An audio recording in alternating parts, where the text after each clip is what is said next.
요즘 제가 계속해서 수요 설교 때에는 이단과 관련된 내용으로 말씀을 전하고 있습니다.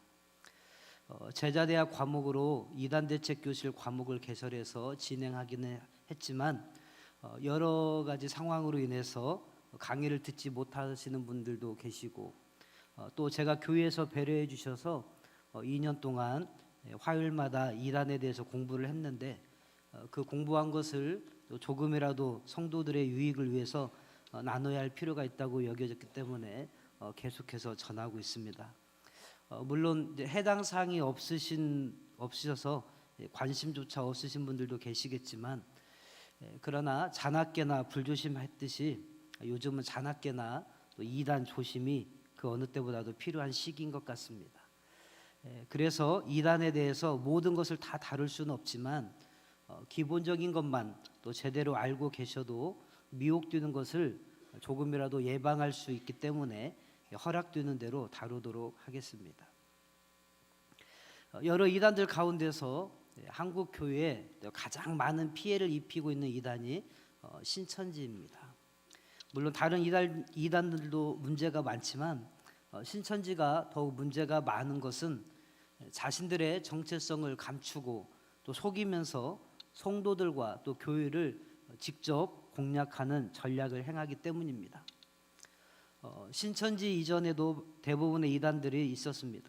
그들은 근데 특별히 자신들을 위장하거나 또 속이지는 않았습니다. 자신들이 어떤 사람들인지 또 무엇을 믿는 사람들인지 자신들의 단체가 무엇인지는 그래도 비교적 투명하게 밝히고 활동을 했었습니다. 하지만 신천지는 철저하게 자신들의 목적과 또 정체를 숨기면서 사람들에게 접근해 왔기 때문에, 그것도 교회 안에 또 신자들을 대상으로 접근해 왔기 때문에 사람들은 이단인지 분별하지 못하고 넘어갔던 것입니다.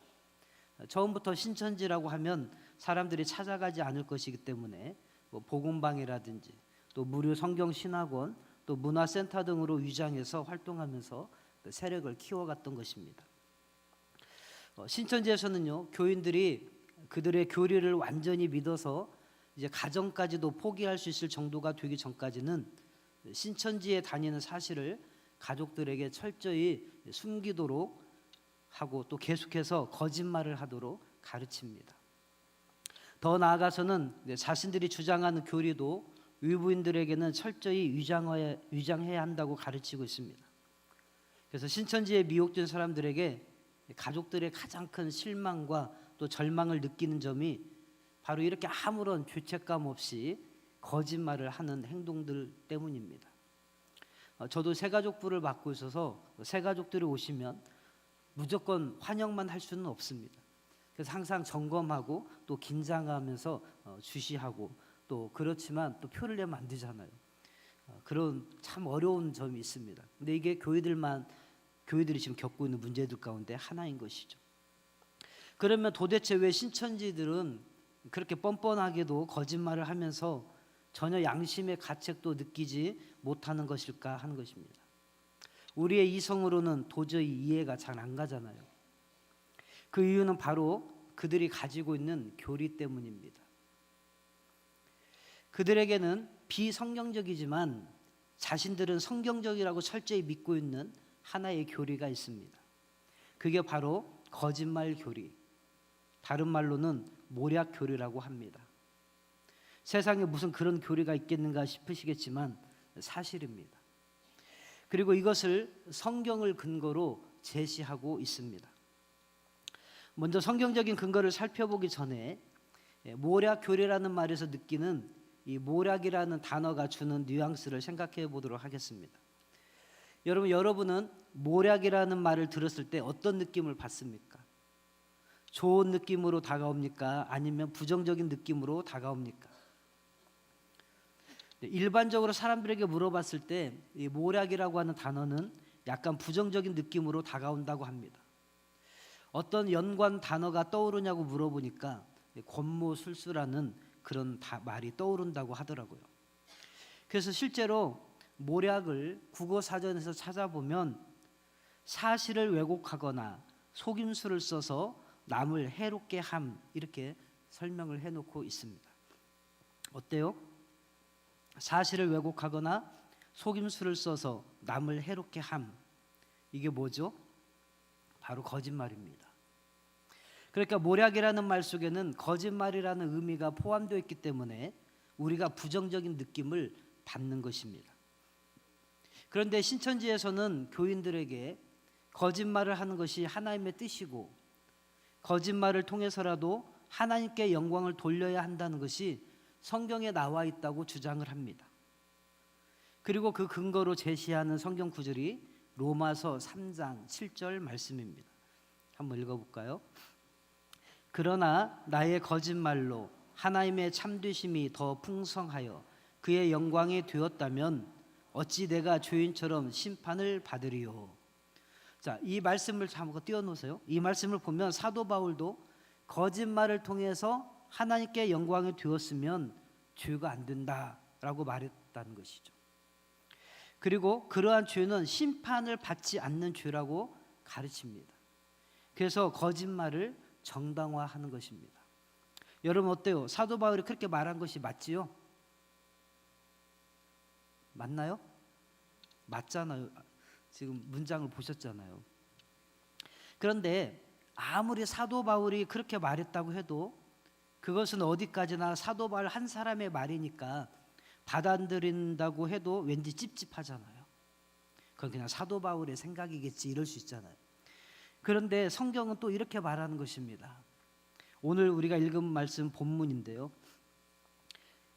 이새의 줄기에서 한 싹이 나며 그 뿌리에서 한 가지가 나서 결실할 것이요 그의 위에 여호와의 영 곧 지혜와 총명의 영이요 모략과 재능의 영이요 지식과 여호와를 경외하는 영이 강림하시리니. 자, 여기에 보니까 이새의 줄기에서 한 싹이 나며 그 뿌리에서 한 가지가 나서 결실할 것이라고 말합니다. 그 한 싹이 누구고 한 가지가 누구인지는 우리가 잘 알죠. 바로 메시아이신 예수 그리스도를 가리키는 것이 말씀입니다. 그런데 그 메시아이신 예수 그리스도 위에 뭐가 강림한다고요? 여호와의 영이 강림한다는 것입니다. 그런데 그 여호와의 영, 그것을 여러 단어로 수식을 하고 있는데요. 뭐라고 하냐면 지혜와 총명의 영이요 모략과 재능의 영이다라고 말하고 있습니다. 여러분 여기 하나님에 대해 설명하는 문구가 다 동의가 되시죠? 그렇지, 하나님은 지혜가 있으시지, 하나님은 총명이 있으시지, 하나님은 재능이 있으시지, 이렇게 다 우리가 다 동의가 잘 됩니다. 그런데 뭔가 한 가지 읽으면서도 찝찝한 것이 뭐냐면 모략의 영이라는 것입니다. 그러니까 하나님은 어떤 분이시라는 것입니까? 모략의 하나님이다라는 말이죠. 그러면 신천지식으로 생각하면 하나님은 어떤 분이 되시는 것입니까? 거짓말을 하시는 하나님이 되시는 것입니다. 우리가 아까 모략은 속임수라고 했으니까요. 거짓말을 하시는 하나님이 되는 것입니다. 또 있습니다. 이사야서 28장 19절 말씀인데요. 이도 만군의 여호와께로서 난 것이라 그의 모략은 기묘하며 지혜는 광대하니라. 자, 거기에 보면 가로치고 경영이라고 써 있는데 이게 지금 우리가 보고 있는 성경은 경영이라고 되어 있습니다. 그런데 신천지는 개역 한글 성경만 봅니다.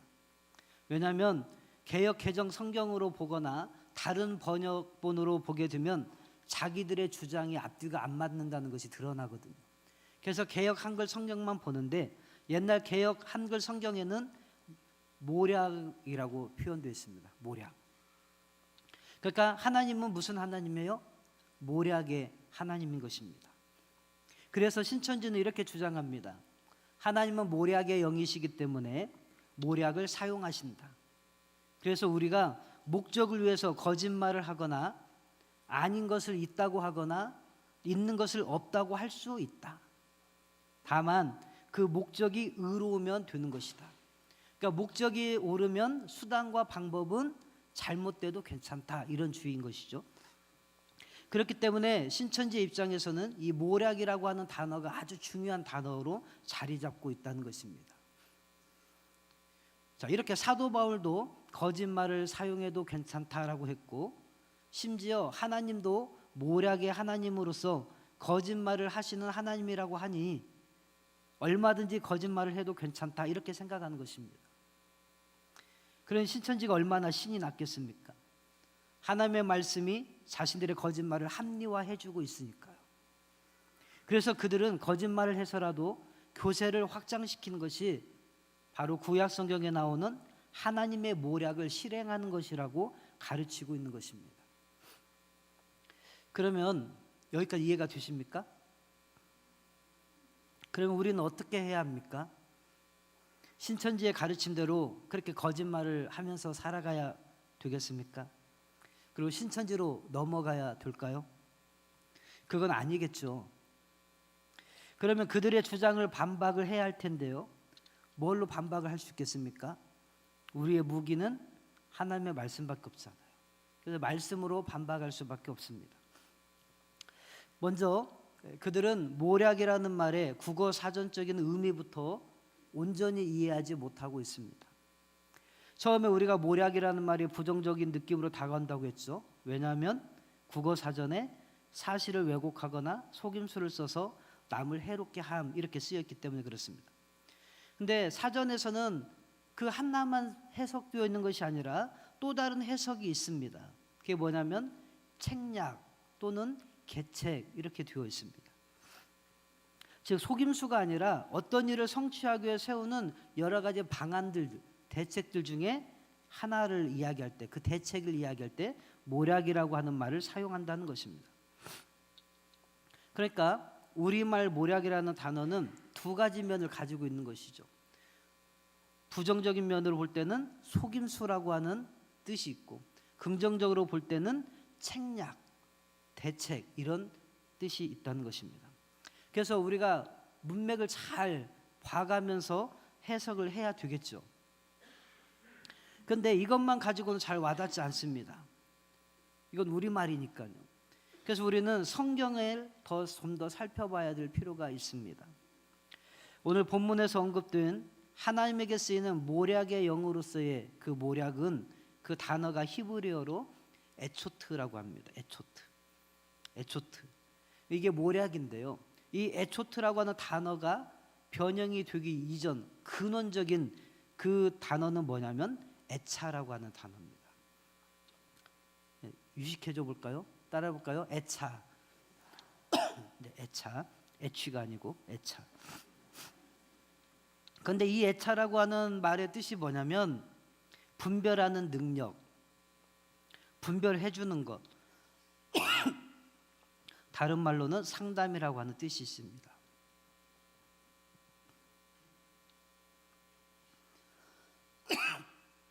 죄송해요. 제가 목감기에 걸려서 가지고.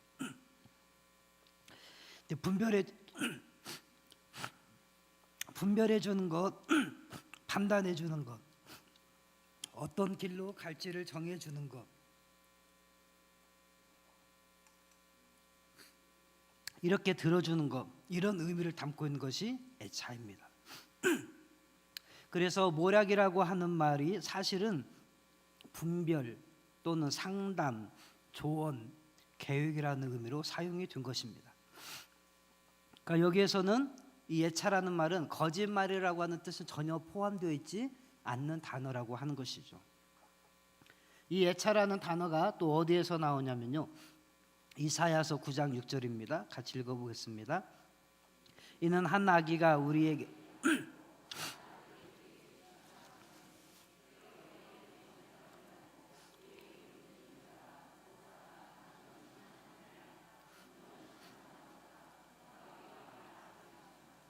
네, 이 말씀은 어떤 말씀이냐면요.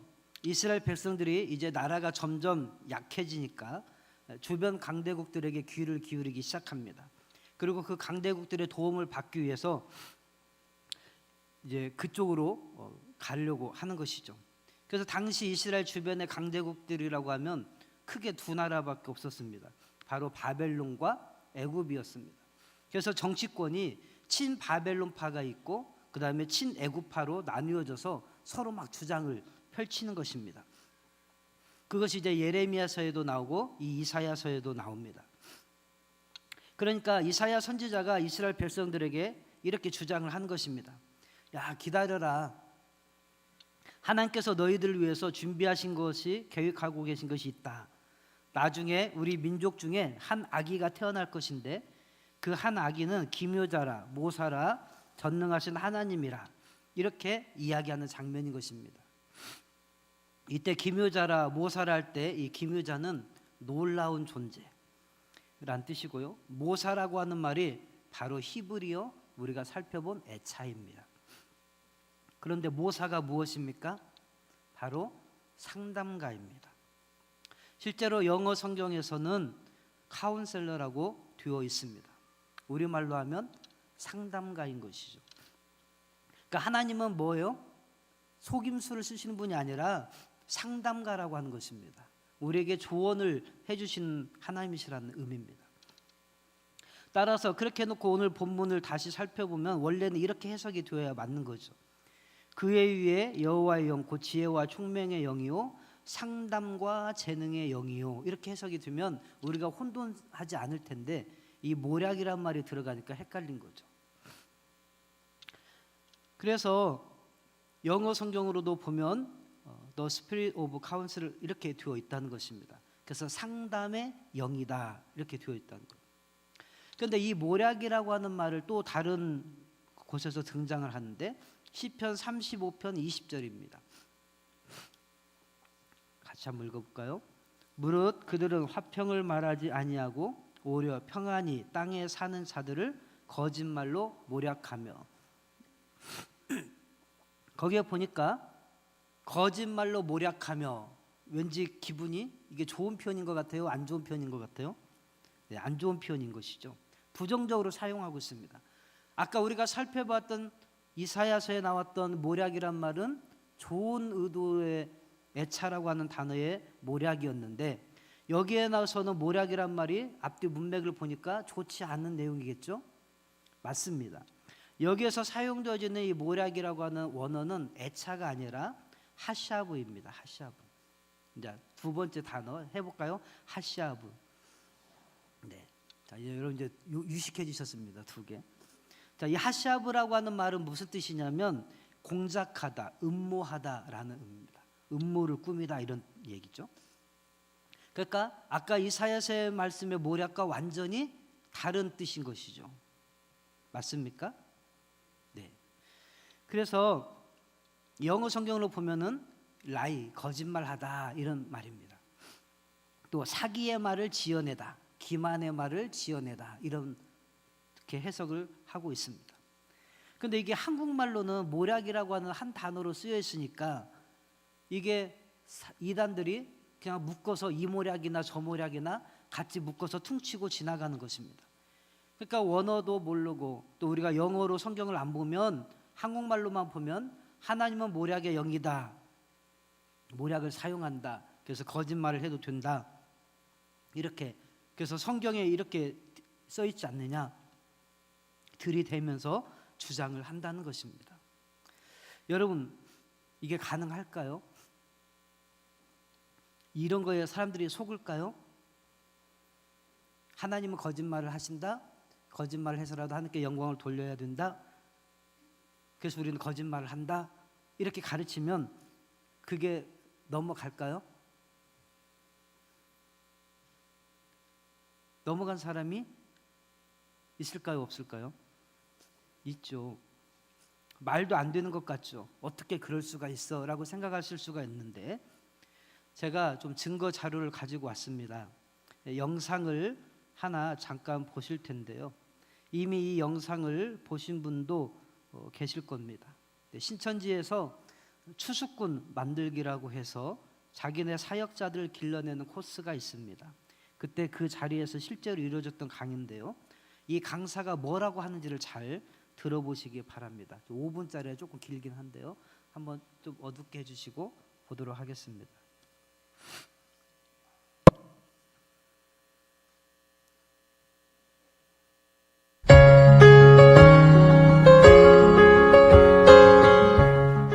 추수밭 결국은 우리의 밭입니다. 예수님께서 씨 뿌려 놓고 가신 밭.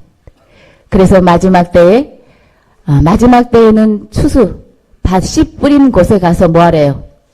추수하라고 그러죠. 작년 그 작년에 그 통계를 보면은 그 추수밭에 보냈던 그분들의 얘기를 들어보면 뭐냐면 그 사람이 나를 이상하게 본대요. 그 교회에서 나를 이상하게 본대요. 그러나 그 교회에서 이상하게 본 게 아닙니다. 내 자신이 내가 누군가를 뭐예요? 빼내러 왔다라고 생각을 하니까 내 밭이 아니야. 남의 밭인데 이거를 훔치러 왔다고 생각하니까 어때요? 막 두려운 겁니다. 도둑놈 제발 내린다고 그러죠? 그런데 그게 남의 밭이에요? 우리 밭이에요?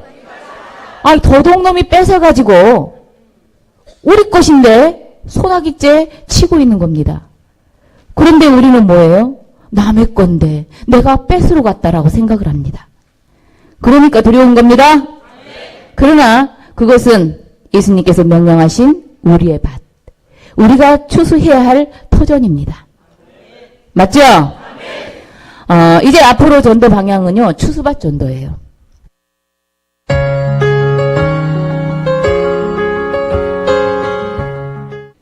그래서 이제 그 모이는 교회의 통로 입구에 가서 모이죠?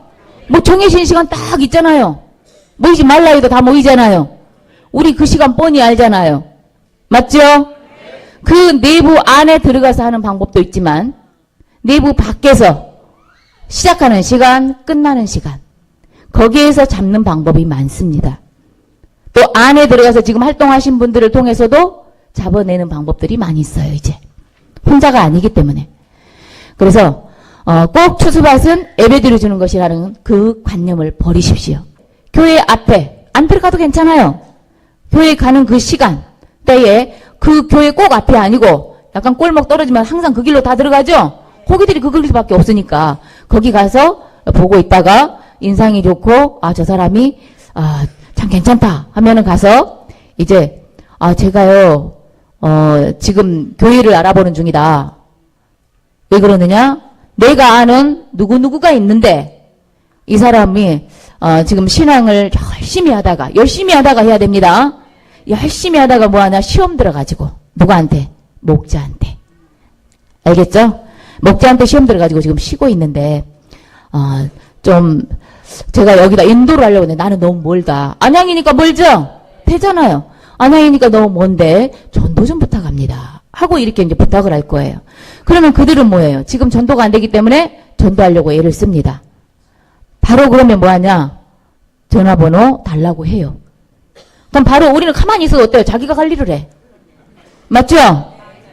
그러면 이제 우리는 뭐 내가 바로 따라가는 게 아니에요. 바로 따라가는 게 아니고 밖에서 되도록이면 3개월을 버는 겁니다. 뭐라고 3개월을 버느냐? 내가 이제 이렇게 시험 들어가지고 이제 만날 거 아니에요. 한 번은 만날 때에 내가 이렇게 시험 들어가지고 마음에 상처가 많았습니다.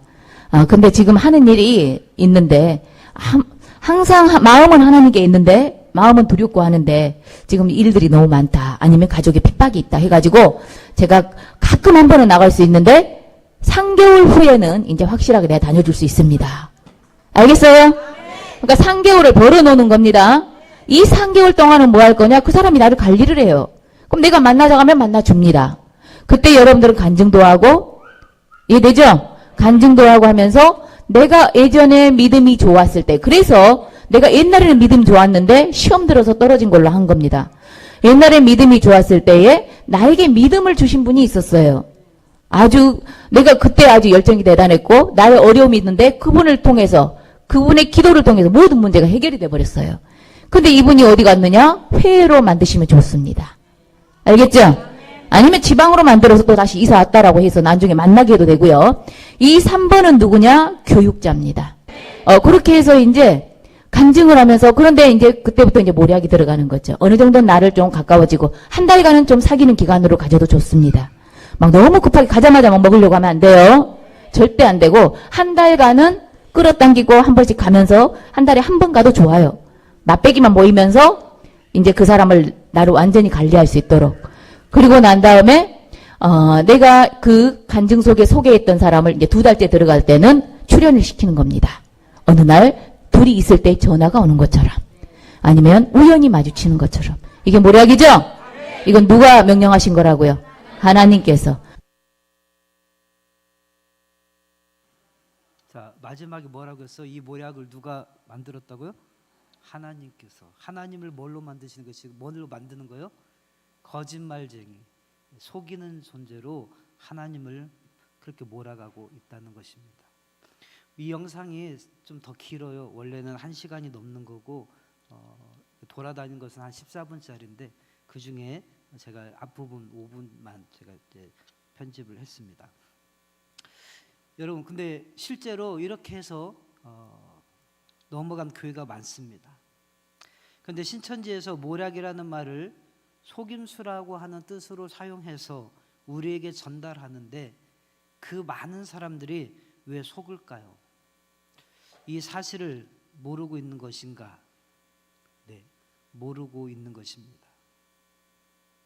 성경도 모르고 신천지도 모르기 때문에 넘어가는 것입니다. 여러분, 하나님은 속임수, 거짓말의 하나님이 결코 아니십니다. 하나님의 성품은 진리이고 참이십니다. 오히려 성경에서는 하나님이 결코 거짓말을 하실 수 없다고 강조하고 있습니다. 히브리서 6장 18절인데요. 이는 하나님이 거짓말을 하실 수 없는 이 두 가지 변하지 못할 사실로 말미암아 앞에 있는 소망을 얻으려고 피난처를 찾은 우리에게 큰 안위를 받게 하려 하심이라. 그러니까 하나님은 거짓말을 하실 수가 없으시다 이 말이에요. 근데 성경의 원어인 히브리어를 전혀 모르니까, 그리고 국어 사전도 하나만 아니까 거짓을 모르시는 하나님을 졸지에 모략이라고 하는 그 말로 포장을 해서 하나님을 거짓말쟁이 하나님으로 만들고 있다는 것입니다. 여러분, 거짓말은 하나님의 성품과 전혀 맞지 않습니다. 만약 하나님께서 거짓말을 하신다면 당신 스스로 모순에 빠지시는 것입니다. 그러면 우리를 심판하실 자격 자체가 안 되시는 것입니다. 왜냐하면 출애굽기 20장 16절에 네 이웃에 대하여 거짓 증거하지 말라. 레위기서 19장 11절에 너희는 도둑질하지 말며 속이지 말며 서로 거짓말하지 말며, 시편 5편 5절에 6절에 오만한 자들이 주의 목전에 서지 못하리이다. 주는 모든 행악자를 미워하시며 거짓말하는 자들을 멸망시키시리이다. 여호와께서는 피 흘리기를 즐기는 자와 속이는 자를 싫어하시니이다. 그 외에도 수많은 구절들이 나옵니다. 계시록 21장 8절에 그러나 두려워하는 자들과 믿지 아니하는 자들과 흉악한 자들과 살인자들과 음행하는 자들과 점술가들과 우상 숭배자들과 거짓말을 하는 모든 자들은 불과 유황으로 타는 못에 던져지리니 이것이 둘째 사망이라. 또 21장 27절에 무엇이든지 속된 것이나 가증한 일 또는 거짓말하는 자는 결코 그리로 들어가지 못하되 오직 어린 양의 생명책에 기록된 자들만 들어가리라. 민수기 23장 19절 하나님은 사람이 아니시니 거짓말을 하지 않으시고 인생이 아니시니 후회가 없으시도다. 어찌 그 말씀하신 바를 행하지 않으시며 하신 말씀을 실행하지 않으시랴. 사무엘상 15장 29절 이스라엘의 지존자는 거짓이나 변개함이 없으시니 그는 사람이 아니시므로 결코 변개하지 않으심이니이다 하니. 여러분, 이렇게 하나님은 거짓이 없으신 신실하신 분이십니다. 오히려 예수님은 거짓을 말하는 자들이 누구에게 속했는지를 이렇게 말씀하십니다. 요한복음 8장 44절인데요. 너희는 너희 아비 마귀에게서 났으니 너희 아비의 욕심대로 너희도 행하고자 하느니라. 그는 처음부터 살인한 자요 진리가 그 속에 없으므로 진리에 서지 못하고 거짓을 말할 때마다 제 것으로 말하나니 이는 그가 거짓말쟁이요 거짓의 아비가 되었습니다. 예수님께서 이 사단의 특징, 마귀의 특징에 대해서 설명하실 때 두 가지로 딱 요약을 하시는데 살인하는 것과 거짓말하는 것으로 말씀하고 계십니다. 그러니까 거짓말은 하나님께 속한 것이 아니라 누구에게 속한 것입니까? 사단에게 속한 것입니다. 여러분, 사람이 창조된 이래 최초의 거짓말을 하는 자로 성경에 등장하는 존재가 누굽니까? 바로 에덴 동산에서 아담과 하와를 속였던 뱀, 즉 사단인 것입니다. 그런데 그 사단이 단순히 거짓말을 하는 것도 문제인데 더 큰 문제가 무엇입니까? 그 거짓말의 목적입니다. 여러분 단순히 상황을 모면하기 위해서 거짓말하는 것도 아니에요. 일부러 사람을 속여서 범죄하게 하려는 악한 의도를 가지고 접근한 것입니다. 따라서 그것은 생존의 문제로 봐줄 수 있는 것이 아닙니다. 그것은 사기입니다. 그런데 사람을 범죄하게 만드는 사기를 치는 재료가 무엇입니까? 바로 하나님의 말씀입니다. 진리이신, 그래서 변함이 없으신 하나님의 말씀을 변개시켜서 그것을 재료로 삼아서 아담과 하와를 속였습니다. 그러니 사탄의 죄, 거짓말이 얼마나 무서운 것입니까? 그런데 교주 스스로 거짓말을 하고 그것도 하나님의 말씀을 재료로 해가지고 하나님은 모략의 하나님이다, 거짓말하는 하나님이다라고 들이대면서 하나님의 말씀을 변개시켜 가면서까지 사람들을 속이고 영혼을 갈취하는 신천지가 과연 거짓의 아비가 아니겠는가 하는 것이죠. 여러분, 생존의 수단으로서 난처하거나 죽을 것 같은 상황을 모면하기 위해서 거짓말을 순간적으로 하는 것과 처음부터 어떤 목적을 성취하기 위해서 거짓을 계획하면서 다가오는 것은 성격이 전혀 다른 것입니다. 그런데 사단이 바로 사기를 치는 존재였고 신천지는 그래서 사기 집단인 것입니다. 여러분, 그러면 아까 처음부터 우리가 살펴보았던 신천지에서 그러면 거짓말을 합리화하기 위해서 내세웠던 사도 바울의 그 말은 무슨 말인가, 그것을 이제 풀어가야 되겠죠. 안 그러면 사도 바울에서 이제 오해하고 집에 가시면 큰일 나잖아요. 우리는 그 말씀의 전후 문맥을 살펴보거나 성경의 다른 번역본을 통해서 더 정확하게 이해할 수가 있습니다. 로마서 3장 7절에서 8절인데요. 우리가 아까 이제 8절을 보았는데 7절부터 보면 이렇게 이야기합니다. 그러나 나의 거짓말로 하나님의 참되심이 더 풍성하여 그의 영광이 되었다면 어찌 내가 죄인처럼 심판을 받으리요? 또는 그러면 선을 이루기 위하여 악을 행하자 하지 않겠느냐? 어떤 이들이 이렇게 비방하여 우리가 이런 말을 한다고 하니 그들은 정죄받는 것이 마땅하니라. 그러니까 사도 바울이 이 말을 했다는 거요, 안 했다는 거요? 안 했다는 거요. 안 했는데 어떤 사람들이 사도 바울이 그러고 다녔어, 이렇게 소문을 그렇게 냈다는 것입니다. 자, 더 정확하게 공동 번역으로 보도록 하겠습니다. 거기는 같이 읽어볼까요? 마지막이니까요. 또 나의 허위가 오히려 하느님의 진실을 더욱 드러내고 하느님의 영광에 보탬이 된다면 왜 내가 죄인으로 단정을 받아야 하느냐 하고 물을 수도 있겠습니다. 그뿐 아니라 아예 선을 드러내기 위해서 악을 행하자 하는 말이 나옴직도 합니다. 사실 내가 바로 그런 말을 한다고 하면서 나를 비방하는 사람들이 있습니다. 그들이야말로 단죄를 받아 마땅합니다. 네. 좀 더 이해가 쉽죠? 네. 사도 바울이 무슨 말이에요? 내 말이 아니다, 그 말입니다. 그런데 이렇게 앞뒤 문맥을 인용하지 않고 7절, 9절 그거 하나만 딱을랑 떼가지고 거짓말을 해서라도 하나님께 영광을 돌려야 한다고 가르치고 있다는 것입니다. 여러분, 이런 가르침은 초등학교 수준의 국어 실력만 가지고 앞뒤 문맥을 살펴보면 엉터리라고 하는 것을 금방 알 수 있는 부분인 것이죠. 로마서 3장 7절은 바울의 주장이 아니라 바울의 주장에 대해서 세상 사람들이 잘못된 의견을 갖고 있으면서 그것을 인용하고 있는 부분이라고 하는 것입니다.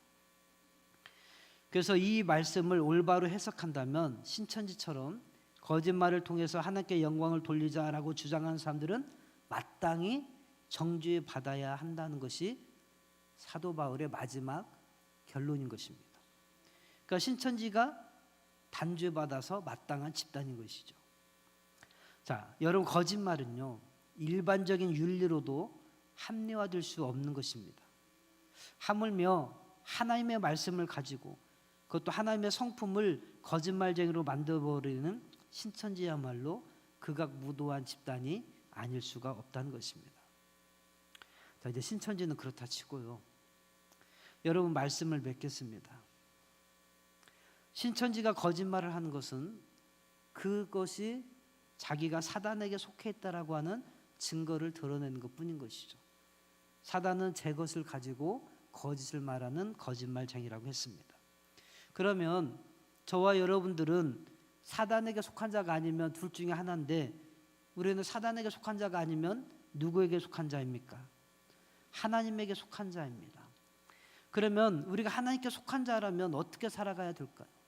사단에게 속한 신천지는 사단에게 속해서 그렇게 거짓말을 하고 살아가면서 전혀 죄의식을 못 느끼고 살아간다면, 하나님께 속해 있는 저와 여러분들은 거짓을 말하는 것이 아니라 진실을 말해야 되겠죠. 그리고 하나님의 속성을 드러내면서 살아야 되겠죠. 하나님은 진실하신 분이시다라고 하는 것입니다. 우리의 삶 속에서 그것을 얼마나 드러내고 있는가 하는 것입니다. 여러분, 사람과 사람 사이에 얼마나 진실하십니까? 하나님 앞에서 얼마나 진실하십니까? 진실하려고 몸부림을 치기는 하십니까? 그냥 살려다 보니까 어쩔 수 없어서 그냥 거짓을 입 밖에 자연스럽게 밥 먹듯이 내뱉고 산다면 우리의 정체성에 대해서 한번 생각해 봐야 되지 않겠습니까? 물론 우리가 신천지처럼 사람들을 끼워서 뭐 지옥으로까지 데리고 가지는 않겠지만, 적어도 내가 하나님의 사람이라면 내게서 하나님의 속성이 드러나야 되지 않겠는가 하는 것입니다. 신천지를 욕하기 전에 저 여러분들 자신부터 신실한 그리스도인들이 되기를 간절히 축복합니다. 더 나아가서 하나님은 상담자이십니다. 우리가 갈 바를 알지 못하고 무엇을 선택해야 될지 알지 못할 때, 내 인생에 깊은 고민과 문제와 어려움들이 있을 때, 이것을 누구한테 털어놓을지 몰라서 힘들어할 때, 사람을 찾을 것이 아니라 우리의 진정한 상담자가 되시는 하나님 앞에 나와야 될 것입니다. 그리고 여전히 거짓에 속고 있는 자들을 진리 안으로 돌아오도록 하는 그 일에 우리가 우리의 삶을 드려야 되지 않겠습니까? 우리가 신천지에 빠진 사람을 내가 믿음이 불완전하니까 무서워서 피하죠. 그러나 내가 이 진리에 굳게 서 있다면 피할 것이 아니라 그들을 품고 그들에게 진리를 계속해서 말해주고 하나님의 진실된 성품을 나를 통해서 드러나게 해주고, 그러면서 그들이 하나님 앞으로 돌아오도록 도와야 되지 않겠습니까? 무서워 할 게 아니라 여러분이 진리에 더 굳게 서기를 힘쓰시고 하나님의 성품은 대로 표현하면서 살아나가시는 저님들이 되기를 간절히 축복합니다. 그래서 우리의 가족, 우리의 친척, 우리의 이웃 중에 아직도 속고 살고 있고 여전히 거짓을 밥 먹듯이 말하며 그것이 하나님의 일인 것처럼 속고 살아가는 그 불쌍한 영혼들을 하나님 앞으로 돌아오게 하는 저님들의 삶이 되기를 간절히 축복합니다.